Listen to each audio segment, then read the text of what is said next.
Federico, mi querido Maxi, abogado Federico Anaya, buenos días. Buenos días, Ernesto, Violeta, a la audiencia. ¿Cómo han estado? Buenos días, querido Federico. Gusto en saludarte. Todo bien aquí. Ya, listos para la mesa. Pues sí, y Federico, pues se agarmó dura ayer. Bueno, a lo mejor yo no estaba tan informado, no pensé que todavía de pronto hubiera un riesgo de que se declarara la invalidez de la elección por parte del INE, 6 votos contra 5. ¿Qué te dice todo ese debate que pues, ahí tenemos varias intervenciones que más adelante les podemos pasar de cada uno de las y los consejeros, pero ¿cuál es tu valoración así en un primer saque de lo que sucedió el día de ayer en el INE? Bueno, primero, lo que pasó en el INE demuestra una cosa que yo he estado diciendo toda mi vida, que es, si tú invitas a los abogados a un debate, nada más vas a enredar la realidad. Este, lo que acabamos de escuchar de la consejera presidenta Tadei, en realidad es nada más la mitad del debate. Y es más, es la mitad de la mitad, me explico. Me parece que fue un consejero de apellido Castillo, el que mencionó precisamente que teníamos 818 casillas donde había habido prácticas que implicaban no contabilizar esas casillas. Ahora, yo hubiera preferido que Tadei no nos dijera, como lo hizo, 3 veces 818 contra más de 80,000, sino que nos dijera cuál es el porcentaje. El porcentaje que representan esas 818 casillas es, si mal no entiendo, el 1%. Así es. Bueno, entonces por el 1% tú no puedes eliminar la elección. De hecho, hay reglas muy generales. La regla, digamos, muy, muy general es si tú en una elección tienes una quinta parte, es decir, 20% de las casillas anuladas, pues esa es una razón para anular toda la elección. Entonces estamos muy lejos del 20%. Entonces esa no es razón. Pero si buscas por ahí lo que dijo el consejero Castillo, ahí hay un argumento más fuerte, que es el uso de los acordeones. Y es un debate muchísimo más complicado, lo hemos estado platicando en este espacio y en otros espacios, largo y tendido las últimas 2 semanas.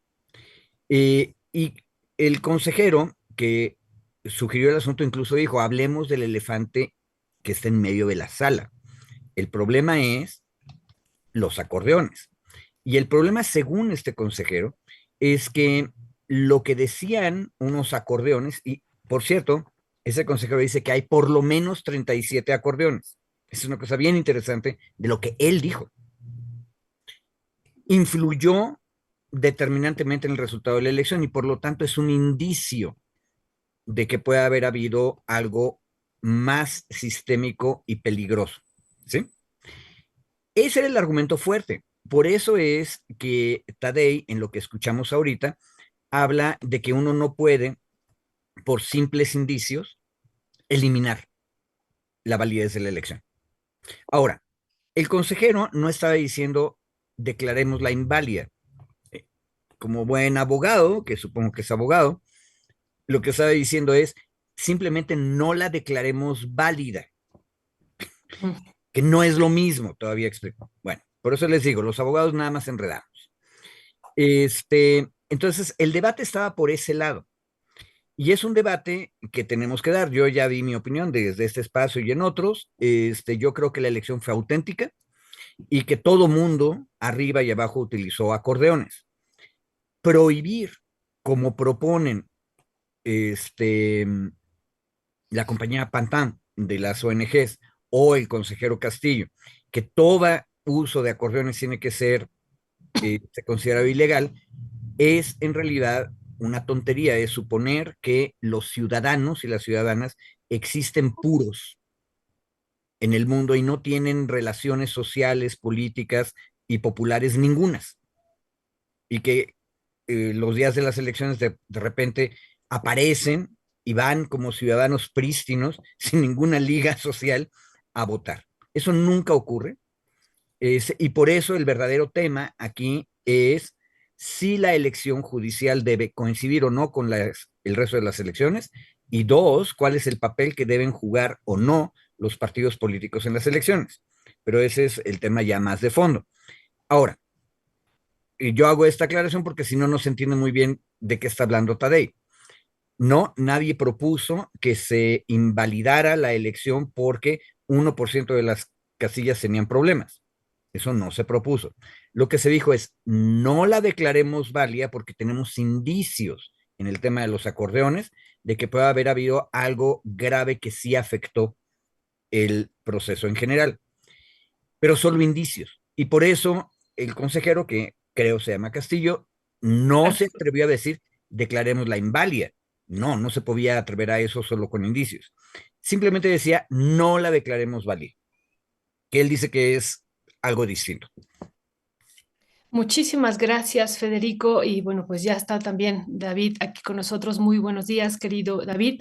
Y pues vamos a preguntarle justo eso que tú estás comentando de este consejero Arturo Castillo Loza, pues que también ayer nos sorprendía que en la noche era trending topic y casi hasta arriba estaba el INE y Tadei y empezamos a ver estas discusiones y pues muy repetida esta declaración de Arturo Castillo Loza, este consejero que decía no declarar la validez, pero tampoco inválida. Y yo ahí decía, bueno, afortunadamente el día de mañana David y Federico nos van a iluminar, pero en este caso, David, pues en cómo no declarar la validez, pero tampoco inválida, eso también si tú no lo puedes explicar. Y lo que también quisiéramos preguntarte, David, es el tiempo, ¿no? Que fue lo que respondió también la consejera Tadei, pues que no estábamos en el tiempo, o sea, que no era el momento, ya después de que había transcurrido todo el proceso, que se estaban entregando las constancias de mayoría, que en ese momento se pudiera declarar la no invalidez de este proceso, David. Bueno, sobre esto, ¿qué decir, David? Hola, buenos días a todas, todos. Mira, creo que la discusión estuvo interesante el día de ayer, me parece, más allá de lo abogadil y de estos terminajos que utilizamos. A ver, un elemento importante que era esto que colocaba Federico y que fue lo que coloca el consejero Castillo es hay una serie de indicios, a ver qué son indicios, no son pruebas, no se ha verificado, no se ha corroborado la información, por lo tanto se consideran indicios. Indicios son elementos que existen, pero que no se ha logrado corroborar ni su validez, ni su impacto, digamos, en términos del proceso electoral, de lo que estamos hablando. En un proceso, por ejemplo, del orden judicial o en un proceso del orden penal, los indicios son aquello que te encuentras en una escena del crimen. Puede ser un cabello, puede ser una marca de zapato, puede ser una huella que como tal, única, o sea, exclusivamente revisando cada uno de ellos, no puedes llegar a una conclusión o a una sentencia, haciendo la analogía, si me permiten, sino que es estudiando el cúmulo de estos indicios y haciendo un razonamiento lógico jurídico, es lo que te permite llegar a una conclusión. Hago digamos, esta analogía un poco porque justo lo que proponía el consejero era, a partir de estos indicios, la calificación de la elección del proceso le corresponde al tribunal electoral. Nosotros hacemos con los datos que se tienen hasta el momento, no da para declarar la invalidez. Insisto, porque hay indicios, pero no están concatenados, decimos, es decir, hilados, no están razonados, no se ha demostrado de dónde surgieron sobre todo el tema de los acordeones, ¿no? Hay otra serie de anomalías o de inconsistencias en las casillas, esto de que votaron el 100% de la gente o más de los que estaban en el listado electoral, boletas que no estaban dobladas y que fueron sacadas de las urnas, pero están planchadas, digamos, se les llama boletas planchadas, ¿no? Otra serie de inconsistencias y irregularidades que no, de acuerdo a los datos que fueron proporcionados, no trascendieron el impacto en la elección. Lo que sí trascendió es el tema de los acordeones y por eso se centró o centramos la discusión en el tema de los acordeones. Entonces, se tienen indicios de que hubo acordeones, sí, diferentes tipos de acordeones, sí, 22, según de los 28 que venían los acordeones se deslindaron. Entonces el consejero decía, pues ahí hay una presunción de que no fueron ellos, fue alguien más. Entonces tiene que revisar con qué dinero se imprimieron. Es decir, se tiene que hacer un proceso de investigación. Por eso él decía, este proceso de investigación no le corresponde al Instituto Nacional Electoral, sino al Tribunal Electoral. Y él decía, lo que nos corresponde en la propuesta que él hizo era, en términos legales, era como remitir o dar vista al Tribunal Electoral para que el Tribunal Electoral hiciera este proceso de investigación o digamos, un aparejado, un proceso de investigación sobre estos indicios que se habían encontrado y eventualmente fuera el tribunal el que declarara o no la validez. De todas maneras, el tribunal va a tener que hacer esa calificación en su momento, porque es una competencia legal y constitucional. Lo que él decía era, pongámosle pausa, dejemos en suspenso, no declaremos nosotros ahorita la validez de la elección, sino que simplemente remitamos todos los indicios, todos los elementos al Tribunal Electoral. Por eso es esta diferencia entre el no declararla inválida, pero tampoco declararla válida. Es una especie de impasse, ¿no? Es una pausa que él estaba proponiendo, en donde, insisto, a partir de los indicios o con base en estos indicios que se tenían, se le remitiera al Tribunal Electoral y fuera el Tribunal Electoral el que lo resolviera. La mayoría de los consejeros optaron por asumir la competencia del Instituto Nacional Electoral en cuanto a sus facultades y por eso está uno de los discursos que digamos que solventaron la mayoría fue hasta este momento con los elementos que tenemos como INE no nos da para declarar la invalidez. Tampoco nos da para no declararla, para poner en suspenso, como está pidiendo el consejero, y por lo tanto la única opción que les quedaba, digamos, a los consejeros era declarar la validez y proceder a la entrega de las constancias de mayoría. Entonces, sí es un tema bastante intrincado ahí en términos jurídicos, pero esa era sustantivamente la propuesta. Pero yo, nada más para terminar esta parte de arranque, Violeta, a mí me gustaría igual decir que me pareció que lo más relevante, si podemos llamarlo así, es el estudio que se hizo o se está presentando. Ayer se tuvieron los primeros datos sobre la forma en la que impactaron o la que pudieron impactar estos acordeones en el listado final de las candidaturas elegidas. Ese dato de porcentaje me pareció muy interesante porque además no es un porcentaje homogéneo, es decir, de los 27 o 28 nombres digamos que aparecían en la mayoría de los acordeones, no en todos los acordeones aparecían los mismos nombres, pero hubo coincidencia en la mayoría, en 27 o 28 nombres, si la memoria no me falla.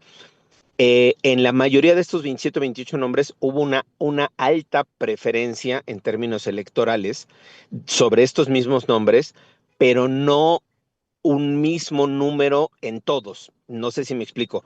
Es decir, del 1 al 10, por ejemplo, los candidatos que se tenían, en el número 1 hubo una votación del, no sé, no recuerdo los datos de memoria, pero pongamos un ejemplo, ¿no? En el número 1 hubo 40% de coincidencia, pero en el número 2 hubo 33%, mientras que en el número 5 hubo 64% de coincidencia. Es decir, incluso el efecto que se tuvo de los propios acordeones, ahora que se están sacando los datos, me parece muy interesante poderlo revisar porque no se tuvo un impacto, ellos dicen una actitud o algo así como sistemática, ¿no? Como organizada y sistemática. Los propios datos que están presentando, de acuerdo a los consejeros, a mí me da la impresión de que sí tuvieron un impacto, obviamente, los acordeones, pero que ese impacto fue diferenciado. Eso es parte de la investigación. ¿De qué dependió? Del conocimiento, puede ser un tema del conocimiento de la persona, puede ser un tema de la información que se acompañó con los acordeones, o puede ser otra forma, sí, de operación más electoral, digamos, de estructura electoral. Eso es justo lo que le corresponde hacer al Tribunal Electoral. Esta investigación de la forma en la que influyeron los acordeones, el impacto que tuvieron en las votaciones, ya se tiene ese dato que me parece, insisto, muy interesante, habría que revisarlo a detalle. Estos impactos, insisto, cuando menos en los primeros 10 nombres, no, son 9, 10, 11, 12, 15 nombres, porque son los 9 ministras y ministros, el Tribunal de Disciplina Judicial y 4 de las salas regionales. Entonces, yo creo que ahí me parece central el análisis, meternos a los datos de estudio, hacer o poder hacer esta revisión sobre el impacto, insisto, de los acordeones y sobre todo por qué se dio esta votación diferenciada, incluso suponiendo que hubiera habido una operación institucional para operar en favor de las y los candidatos, ¿por qué no hubo una votación homogénea? Es decir, si hubo un margen de discrecionalidad de la gente, si hubo un margen de decisión de la gente, no es que la gente haya salido a votar 1-1-1 como decían los acordeones, si hubo un margen de decisión, de deliberación, tan es así que se ve reflejado en los porcentajes, insisto, que no las 10 personas que fueron elegidas, no todas presentan el mismo número de votación a nivel nacional. Entonces, yo ahí dejaría este tema, que insisto, me parece muy importante hacer el análisis, sobre todo para los procesos posteriores, ¿no? Para el proceso que se viene en el 2027. Ya, gracias, mi querido David. Federico, no sé si quieras añadir algo más también de lo que acaba de plantear y exponer ahorita David, pero yo nada más haría esta pregunta para ambos también, y que en este caso ahorita para ti, Federico. O sea, finalmente ese 1%, y hablando de este término que usa ahorita también David, hay indicios, ¿no? Cuando un consejero o consejera habla de que hay indicios, eh, no alcanza para no dar un fallo a favor o en contra de un proceso electoral. ¿Eso es correcto? Sí, Ernesto, pero acuérdate que estamos hablando de dos temas distintos. Sí, sí, sí. El 1% de las casillas, ahí no tenemos indicios, tenemos pruebas. Hay 818 casillas en las cuales hubo errores, irregularidades que obligan a sacarlas del universo de las 80,000 y más casillas y no contabilizarlas. ¿Por qué? Porque ahí no se hicieron bien las cosas. Ese es un tema. Con 1% tú no puedes invalidar la elección, punto y aparte. Ahí se acaba ese tema. Y el otro tema es esta cuestión de los acordeones y su impacto, que ahorita nos explicó largamente David. Y los indicios, el mismo consejero Castillo reconocía que no sirven para invalidar en ese momento. Pero entonces lo que él propone es no la declaremos inválida, perdón, no la declaremos válida y dejemos que sea el Tribunal Electoral quien decida. Ojo, también dijo otra cosa que eso muy probablemente molestó a los otros 5 consejeros que estaban a favor de declarar la validez, que es que también había que darle vista a la Suprema Corte. Y acuérdense que el problema es que en la elección judicial también le tienes que avisar a la Corte cómo es que va a quedar conformada su sucesor. Y entonces la lectura que se hizo ahí es, entonces lo que estos señores quieren, empezando por Castillo y todos los que votaron con él, es volver a poner en manos de Norma Piña todo el asunto. Por eso es que Tadei, en el eh, video que nos pasaron ustedes primero, habla acerca de los amparos en contra de la reforma constitucional, porque en realidad estamos, o sea, si el consejero Castillo dice, hablemos del elefante que está en medio de la sala, bueno, el problema para el señor es que el elefante no son los acordeones, el elefante es la disputa política entre la oligarquía judicial que utilizó el sistema de amparo y el poder judicial mismo para oponerse a la reforma constitucional y un mandato electoral democrático de hágase la reforma judicial. O sea, mínimo hay otro elefante en la sala que el señor Castillo no está discutiendo. Y entonces él dice, y mandémosle la vista también a la Suprema Corte, pues imagínense cómo se pusieron los demás. Lo que usted quiere es volvernos a meter en el litigio interminable, que es una de las cosas que fue obstáculo permanente de toda esta transformación judicial que estamos viviendo. Entonces, ese es otro debate. Y a mí me parece que lo más importante, retomo ahí y resumo lo que dijo David al final. Es perfectamente claro, yo tengo muy presente el estudio que hizo Viri Ríos para El País, donde el impacto en la realidad de los acordeones, que el mismo consejero Castillo dijo que eran como 37, donde variaban nombres, etcétera, no fue uniforme en el territorio. O sea, Viri, en lugar de buscar la colección completa de todos los acordeones, lo que hizo fue a ver cómo terminaron siendo votadas las personas, casilla por casilla, distrito por distrito. Y es completamente distinto. O sea, hubo personas que tuvieron muchos más votos de los que se esperaban en los acordeones supuestamente oficiales en determinadas regiones. Por lo tanto, tú puedes imaginar ahí, como dijo David, que hubo cierto grado de discreción, dijo David, en realidad de libertad del votante para tomar sus decisiones. Por lo tanto, la elección es válida. Ahora, ¿cuál es el problema? Y termino con eso. El problema real es que nuestra oligarquía judicial y con ella una buena parte de la comunidad jurídica que está en clave oligárquica últimamente, cree profundamente que nunca debimos haber ido a la elección del Poder Judicial. Y por lo tanto, cualquier problema van a construirlo para tratar de invalidar toda la idea. A mí me gusta más lo que dijo David. En realidad, la gente fue bastante libre para escoger, pese a que había 37 acordeones rondando por la República. Yo digo que eran muchos más en realidad. Y creo que tenemos que hacerle caso a una voz en la derecha. Luego también hay que escuchar. Otra vez, el inefable Diego Valadez, que sigue cobrando su pensión como exministro de la Suprema Corte hasta que se muera, y que nos critica a todo el resto de los seres humanos de corruptos, imagínense, pero pese a su cinismo, él dijo una cosa bien interesante. A él lo que le da miedo es que este proceso de elección judicial va a producir anarquía. Fíjense, ¿eh? Un opositor de la reforma no está diciendo que esto es la concentración del poder en la tiranía de Morena, no, está diciendo, no, esto va a producir anarquía. Y uno de sus argumentos en Financiero Bloomberg la semana pasada fue, porque en el momento en que tú le das legitimidad electoral y democrática a los jueces del Tribunal Constitucional, que es la Suprema Corte, en ese momento los haces automáticamente independientes de todos los demás, incluida la presidenta. Y eso, en clave de Diego a la vez, es anarquía.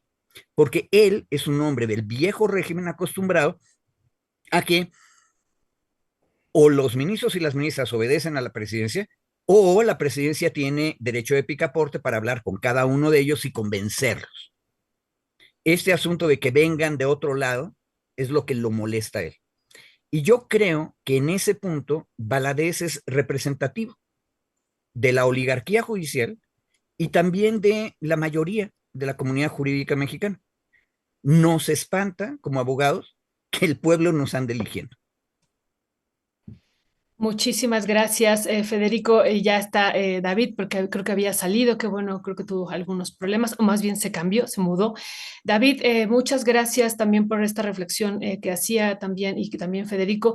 David, esto que te preguntábamos hace un ratito, si era el momento, o sea, en términos legales, este último día que se iba a entregar la constancia de mayoría, si era el momento de declarar la no validez de la elección, eso por un lado, o sea, si era el tiempo, la forma, el espacio, y lo otro también, la respuesta que ha habido de la oposición, de la derecha, esto que ya hemos comentado del clasismo y del racismo, pues una vez que, digo, todo el ritual que se hizo en el contexto de que Hugo Aguilar también recibe la constancia de mayoría, y luego el fandango que hubo, ¿no? La fiesta, la celebración, también en términos de los rituales indígenas, pues ha desatado también mucho. Pero el discurso que él da, no, no, a mí no me puso nadie, ¿no? O sea, no, él está también señalando y me parece que dando respuesta también a algunos de los señalamientos que hay en torno a los acordeones. Pero, ¿qué decir,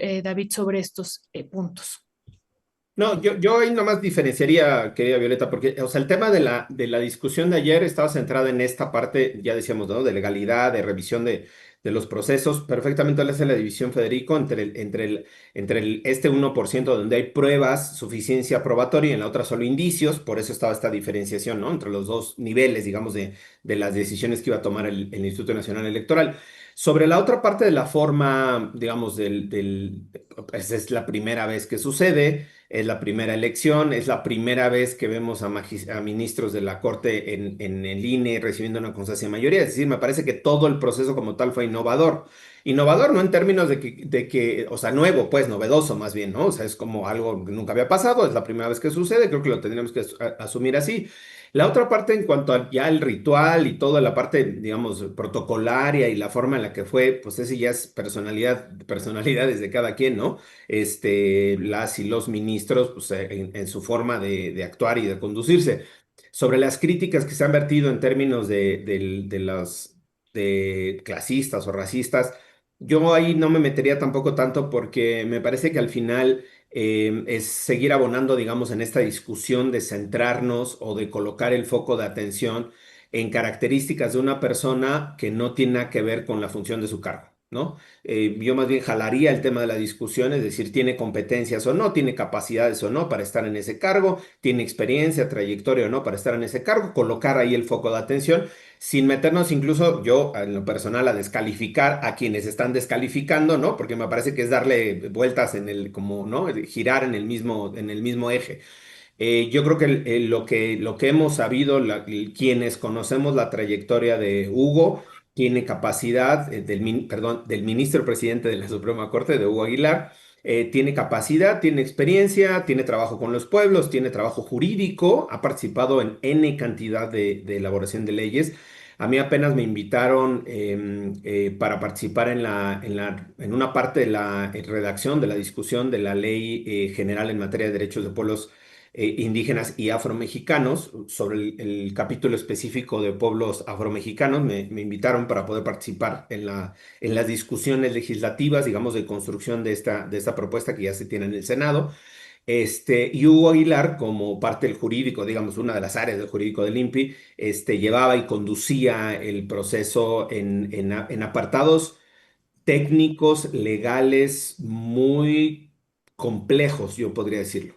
Creo que condujo bien las discusiones. Yo tampoco voy a decir, es un extraordinario abogado. No, me parece que es bueno, es centrado, tiene claridad, incorpora, a mí eso me gustó mucho, incorpora incluso tuvo la posibilidad, la disposición de abrir las mesas para incorporar criterios, ahí sí, innovadores en materia de pueblos afromexicanos, pueblos y comunidades afromexicanas, que apenas se están discutiendo en Naciones Unidas. Por ejemplo, uno de ellos, el efecto de la colonización transgeneracional en pueblos afro, lo incorpora como parte de los conceptos en esta ley.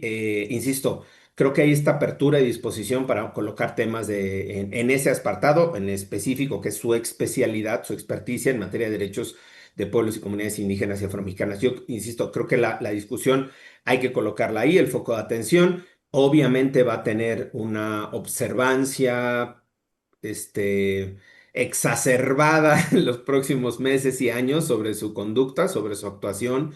Y bueno, ahí creo que más bien yo hago la conexión, no sé si esté aquí en el momento, pero ahora tomando este link, la Suprema Corte de Justicia estaba proponiendo discutir esta semana el tema de prisión preventiva oficiosa, otra vez, en cumplimiento a una sentencia, la sentencia de García Rodríguez y otros contra México, en la que la Corte Interamericana ordena la eliminación de la prisión preventiva oficiosa y que se mantenga la prisión preventiva justificada.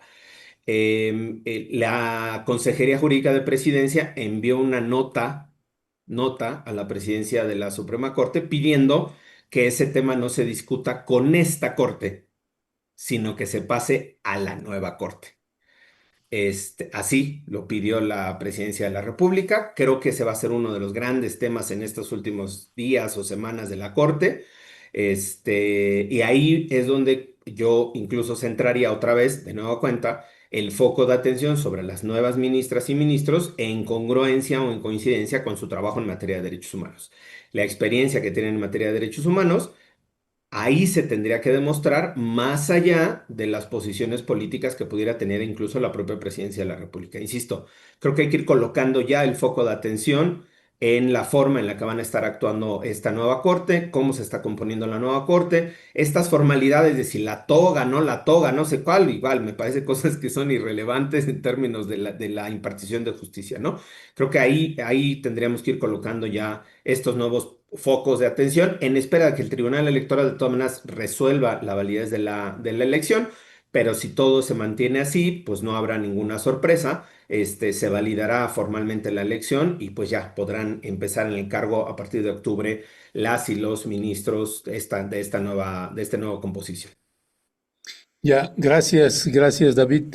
Eh, Federico, pasando al otro tema, y yo nada más añadiría ahí con todo este debate y esta votación de 6-5 ayer en el Instituto Nacional Electoral, pues que quien terminó haciendo la diferencia, porque estaba marcado, y la información que nos han compartido es que iba a ser 6-5 a favor de la propuesta del consejero Castillo. Quien hizo un cambio en su posicionamiento fue Carla Humphrey. Carla Humphrey fue la que hizo la diferencia ahí de este bloque opositor dentro del INE de los consejeros y consejeras, este bloque opositor al gobierno de la Cuarta Transformación, pues fue esta consejera la que hizo la diferencia. Pasando al otro asunto, salvo que vayas a añadir algo más, Federico, pues este caso de la jueza que pues le está pidiendo, está dando la orden, una jueza de California, prohíbe los arrestos a la patrulla fronteriza sin tener una orden judicial en esta cacería que tiene el gobierno de Donald Trump contra los migrantes ahí en los Estados Unidos y donde, pues digo, es prácticamente en todas las entidades de los Estados Unidos, pero California es el que ahorita, pues en estos últimos días, por obvias razones, adquirió el reflector más poderoso. ¿Qué decía al respecto, Federico? Yo solamente un comentario sobre ese punto es que no es la primera resolución de una jueza de distrito federal o de un juez en contra de una política de Trump. Ya tuvimos en Washington, D.C., un juez de distrito que exigió a Trump que le diera derecho de audiencia, diríamos nosotros, a todos los eh, extranjeros que habían sido ya deportados a Salvador. Y en ese caso, que ocurrió hace unos 2 o 3 meses, si mal no me acuerdo, ocurrió que el tribunal de circuito, que es el tribunal de apelación arriba del juez de distrito, terminó revocando la orden del juez de distrito. Entonces, lo menciono porque tenemos esta decisión de la jueza en California, pero es la primera instancia de lo que nosotros llamaríamos el amparo.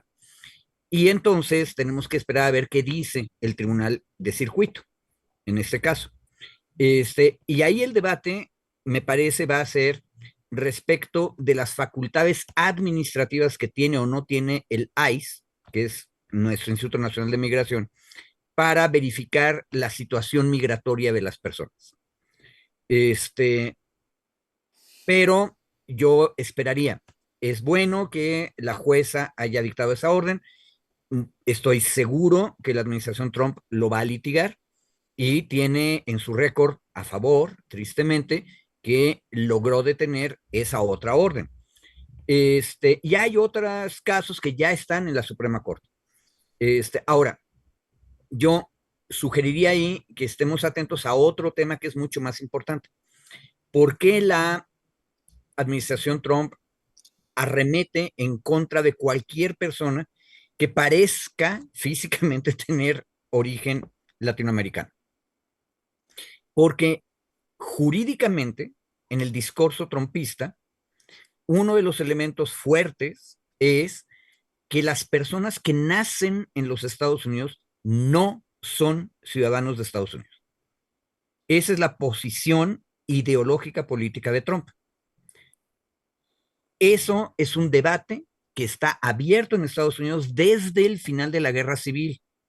hay una reforma constitucional, una amendment, como dicen ellos, una enmienda, que dice que si tú naces, eres ciudadano de Estados Unidos, pero nunca ha sido completamente aceptada por el total de la población. Los conservadores racistas siempre han dicho que eso no debería ser, y es un debate abierto. Hasta ahora, los últimos 150 años lo han ganado las fuerzas progresistas que quieren derechos para todos. Pero en este momento, la mitad de la votación popular está del otro lado. Entonces, creo que tenemos que estar pendientes, nada más. Muchísimas gracias, Federico. Pues sobre este otro tema, David, pues ya habíamos también escuchado y leído en algún otro momento, digo, en otro contexto, pero como la Corte Federal de los Estados Unidos había bloqueado también que las atribuciones de Trump, de que él no podía imponer aranceles a todo el mundo y después se revirtió. En este caso, David, ¿qué se esperaría de la resolución de esta jueza, ¿no? De prohibir estos arrestos? ¿Cuál será también la posible respuesta que pudiera tener desde otros lados Donald Trump y que pudiera revertir esta decisión? Mira, yo creo que justo es una decisión de primera instancia, está sujeta a revisión. El propio gobierno estadounidense, bueno, la propia administración de Trump ya señaló que va a apelar, que va a hacer una apelación sobre esta resolución. Pero fíjate que me parece interesante igual colocar algunos de los aspectos que justo se derivan de esta demanda. Y primero, uno de los temas que me parece muy interesantes es que esta solicitud de intervención judicial o esta solicitud sí, de suspensión que se le pide a la jueza Jennifer Thurston es del Distrito Este de California. Es justo que la forma, primero, quienes presentan esta demanda, digamos, este recurso judicial, es un sindicato de trabajadores agrícolas. Ese me parece muy interesante porque la fuerza de los sindicatos en Estados Unidos sigue teniendo una presencia importante en términos políticos. Los sindicatos siguen teniendo una fuerza relevante en términos políticos, pero además en términos electorales, desde luego también, pero ahora también en términos judiciales o en términos de la forma en la que se está abordando, digamos, esta problemática. Esta demanda la presenta el Sindicato de Trabajadores Agrícolas en compañía de la Unión Estadounidense de Libertades Civiles, que es una de las asociaciones civiles más importantes de Estados Unidos que trabajan en la defensa de derechos humanos, sobre todo derechos civiles y políticos. Ellos presentan esta demanda ante la jueza Thurston, en donde justo lo que hacen o lo que ellos señalan es que hay una presunción de discriminación racial en los operativos. Y esa me parece que es muy, digamos, muy interesante la forma en la que se presenta, justo porque pensando un poco en la apelación o en los recursos que pueda presentar el gobierno estadounidense, la administración de Trump, los recursos que pudiera presentar en términos de apelación o de revisión, tendrían que combatir o tendrían que contrarrestar este elemento presuntivo que tiene que ver justo con la discriminación. Y ahí es donde creo yo, a reserva de que obviamente los argumentos que pueda presentar la administración de Trump, no hay forma de vencer que se trata de actos discriminatorios a partir de la perfilación de la gente. Es decir, no hay una orden de detención, no hay una orden de arresto, no hay ni siquiera una identificación individual de la gente a la que vas a detener. Es decir, tú llegas a un plantío o llegas a una tienda de servicios y literalmente en función de quienes tú ves como ICE, como patrulla fronteriza, los perfiles, es decir, el color de la gente, el tamaño de la gente, la estatura de la gente, el color de ojos, del cabello, a partir de una perfilación absolutamente racial, es que tú determinas a quién sí detienes y a quién no detienes. Este argumento que me parece muy fuerte, e insisto, incluso para vencer, es justo porque tendría que probar el ICE o probar la patrulla fronteriza, decir, no actúo a perfil de una perfilación racial, sino, y pongo puntos suspensivos. ¿Cuál es entonces la forma en la que tú determinas que detienes al sujeto A y no al sujeto B? Si no los tienes identificados, si no tienes una orden de arresto, si no tienes una orden de detención, si no tienes una orden de deportación, si ni siquiera los tienes, insisto, individualizados. Tú llegas a un plantío en función de lo que tú ves, tú individualmente, cada uno de los agentes de la patrulla fronteriza, detienes a las personas. Entonces, ese, insisto, creo que va a ser es un argumento en la forma en la que lo presenta el sindicato y esta Asociación de Derechos Civiles en Estados Unidos, me parece muy interesante. Insisto, porque el propio sindicato dice en la demanda que uno de los elementos para las detenciones es el color de la piel, dice el sindicato, solo por ser de piel oscura y de clase trabajadora. Creo que estos dos elementos van a ser muy importantes al momento de elevar la discusión al siguiente nivel de las posibles apelaciones que pueda presentar la administración de Trump, insisto, porque entonces tendría que probar, ahí sí, probar el gobierno estadounidense a través de la patrulla fronteriza, de la ICE, de los recursos que se presenten, que estas detenciones no están perfiladas por una condición racial del color de la piel, de la estatura, ¿no? O del lugar donde estén trabajando y que atiende a otros elementos que yo hoy desconozco cuáles son los otros elementos. Insisto, porque no hay órdenes de detención, no hay individualización de las personas. Entonces, aunque esto se está ya debatiendo en un tribunal superior, en una corte de apelaciones, creo yo, ahí sí le apostaría que no es vencible el argumento de que la patrulla fronteriza se rige o se guía por otros elementos, otras características que no sean la perfilación racial, y eso constituye un acto discriminatorio en los Estados Unidos y a la luz de los estándares internacionales, ¿no? Pero de la propia protección del gobierno estadounidense es un acto discriminatorio y por lo tanto no podría permitirse o seguirse permitiendo que se sigan cometiendo estos actos así, a partir de una perfilación completamente racial en estos casos de racias y de detenciones masivas. Ya, gracias, gracias, David. Federico, para ir cerrando también ya con el último tema que tenemos pues programado con ustedes y que ya nos alcanzó el tiempo, así que si les pediría si pudiéramos ser breves, pues esta parte, ¿es legal o ilegal desplegar a la Guardia Nacional? Se había ordenado esto, con esto que estaba comentando ahorita precisamente David, que hay cambios y bueno, y tú también comentabas, se toma una decisión y luego se la tumban a Trump y luego la vuelven a retomar. Hasta el momento, hasta donde está, pues lo que se sabía y lo que es que comentaba también ahora que estuve en Los Ángeles, en estos días comentaban ahí los activistas y la gente, es que la presencia de la Guardia Nacional solo puede ser a petición del gobernador o gobernadora y no es el caso. Así que, ¿qué decir ahí al respecto, Federico? A ver, es un tema largo, entonces voy a tratar de ser bien concreto. No, no es cierto que solo a petición del gobernador.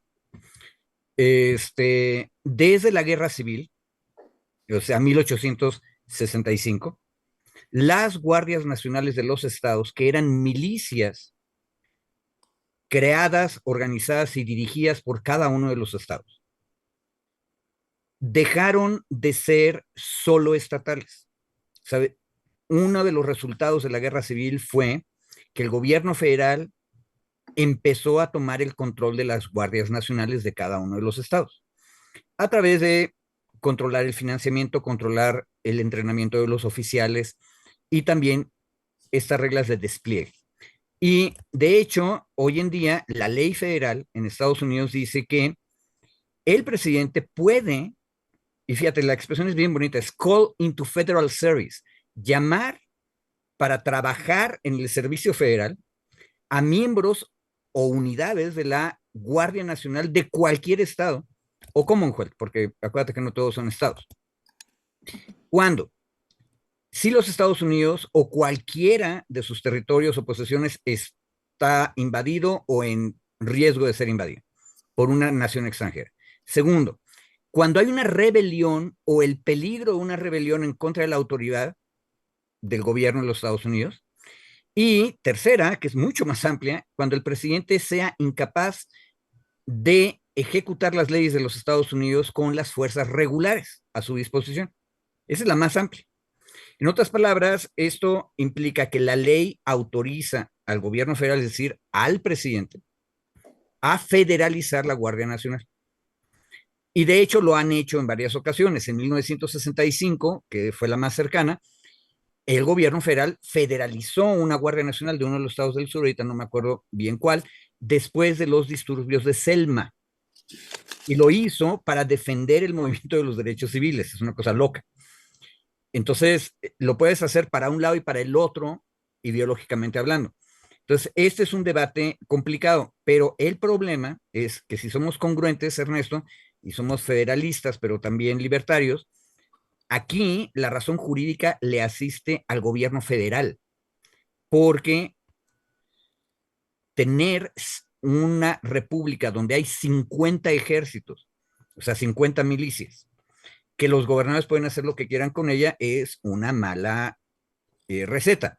Así fue como empezó la guerra civil, precisamente. Gracias, Federico. Pues muy interesante y muy útil este comentario que haces. Entonces, uno de las justificaciones sería cuando hay una rebelión, ¿no? Y a lo mejor ese fue el motivo por el que, ¿no? Se utilizó, se federalizó la Guardia Nacional. Y en este sentido, entonces, David, ¿cómo sintetizarías tú, cómo respondemos? Ya nos dijo, entonces, si es legal desplegar la Guardia Nacional. Pero bueno, además de ilegal, yo sé que no nos vamos a meter con cuestiones que no sean más que en términos de abogados, porque así si no nos va a regañar David. Pero ¿cómo estarías tú valorando el uso en este momento? Pues en el sentido de una supuesta rebelión. Hay una rebelión en los Estados Unidos? O sea, ¿qué es lo que estaría justificando de estos tres argumentos que está dando Federico muy, muy claros? El uso de la Guardia Nacional, la federalización de esta Yo, Guardia. yo ahí sí difiero de mi querido Federico en la parte sustantiva del argumento. Luego hay que ponerle a esta mesa, porque si no está muy aburrida, si estamos de acuerdo siempre en todo. Entonces, a ver, en esta parte justo que está diciendo Federico, yo me remito a, a las citas que se sacaron en medios de comunicación sobre lo resuelto por este juzgado. Esta resolución es apenas del jueves de la semana pasada, o sea, es muy reciente la decisión. Y en este caso, el juez de distrito Breyer, de California también, y cito una parte de la sentencia, otra vez citada por los medios de comunicación, no tengo el documento de esta resolución a la mano, a la vista, dice, sus acciones al referirse al despliegue de la Guardia Nacional en California. Dice, sus acciones fueron ilegales, tanto excediendo el alcance de su autoridad estatutaria como violando la 10ª enmienda de la Constitución de Estados Unidos. Es decir, y sí, termino la cita, aquí lo que está haciendo el juez es decir, claro que tiene la potestad estatutaria, como está diciendo Federico, de disponer de la Guardia Nacional, pero esa disposición está supeditada a ciertos supuestos.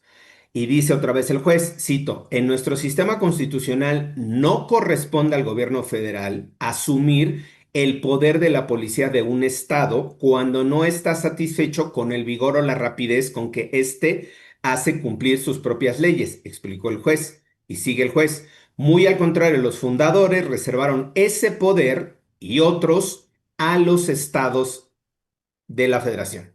Y termina la cita. Justo lo que hay aquí es esta discusión de interpretación que dice Federico, sí, pero aquí lo que está diciendo el juez Breyer, sí, dije bien el apellido, no sé, bueno, el juez Breyer, el juez Breyer lo que está diciendo es, claro que tiene esta competencia la federación, pero está supeditada o está condicionada a ciertos, valga la redundancia, condiciones o a ciertas características que a primera vista, de acuerdo a la resolución del juez, no se cumplieron.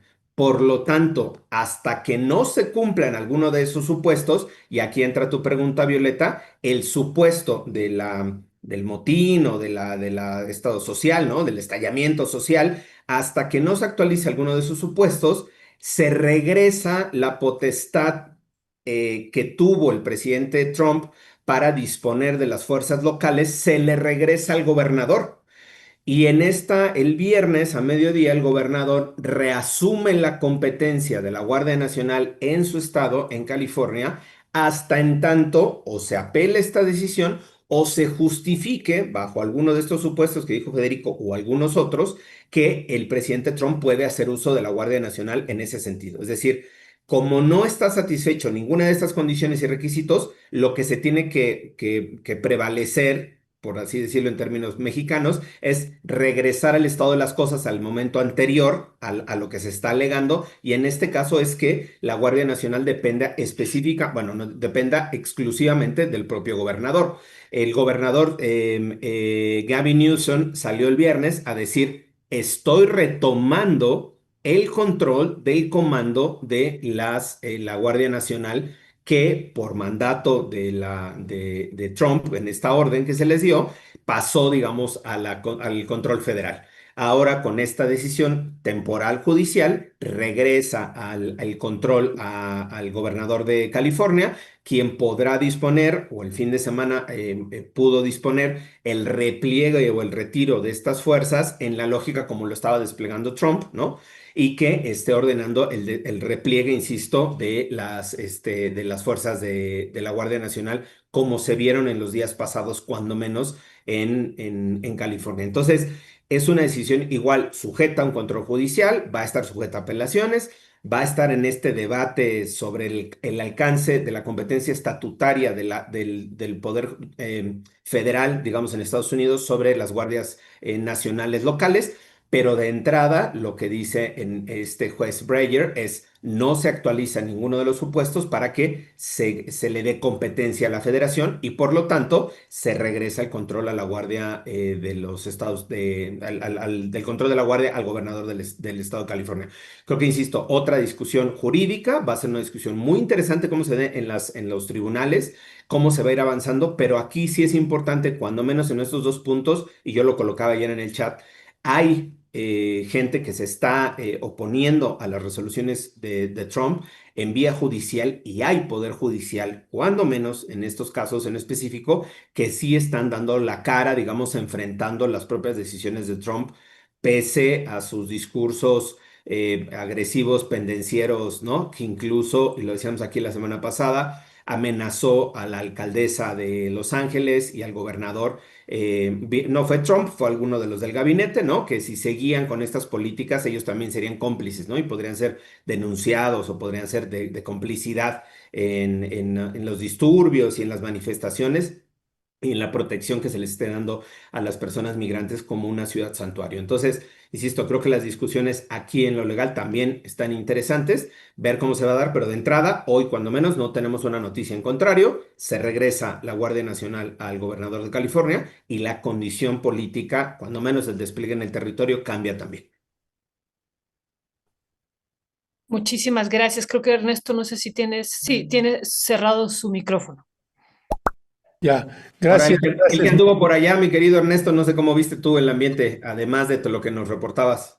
Sí, mira, yo lo que creo, y para cerrar ahí, nada más es que está sucediendo todo, y había los distintos grupos, grupos de anarquistas que un poco sin rumbo, sin organización, estructura, estaban las organizaciones de jornaleros, organizaciones chicanas bastante organizadas, dando conferencias de prensa, 2 o 3 conferencias por día en distintos grupos, protegiéndose entre sí. Eh, pero algo que sí me pareció que se presentó, que nunca me había tocado en todos los viajes que me ha tocado hacer o coberturas allá en Estados Unidos, que la gente no quisiera hablar, David, Federico, y activistas de recios, pues, que los hemos visto hablando y denunciando y debatiendo tantas veces. En esta ocasión, no. Por ejemplo, en el caso de esta red de jornaleros y jornaleras, Endelon, nadie quiso dar entrevista, eh, ni que apareciera su rostro, ni su voz, ni nada. Hay una sensación, pues que sí, completamente distinta. Nos lo señalaron en varias ocasiones, gente de la academia igual. Y un elemento para cerrar, nada más, gente que tiene su nacionalidad. Dice, pues es que ahora, dice, por ejemplo, había gente que dice, obtuve mi nacionalidad hace 50 años. amistades que tengo allá que tienen 70 años de edad, 65. Ahora, cuando salgo de Estados Unidos, entro y me dicen, bueno, sí tiene su nacionalidad, pero ¿es naturalizada o no? ¿No? Hay una verificación de eso. Y sí, es una situación verdaderamente difícil que está viviendo la población allá, los migrantes igual. Fuimos a los Home Depot, a los, a hablar con los migrantes que están ahí a la cacería de chambas y dicen que la persecución pues es tremenda y todos tienen un mecanismo de avisarse. En fin, hay mucho que hablar al respecto. David, Federico, muchas gracias. Les mandamos un fuerte y fraterno abrazo.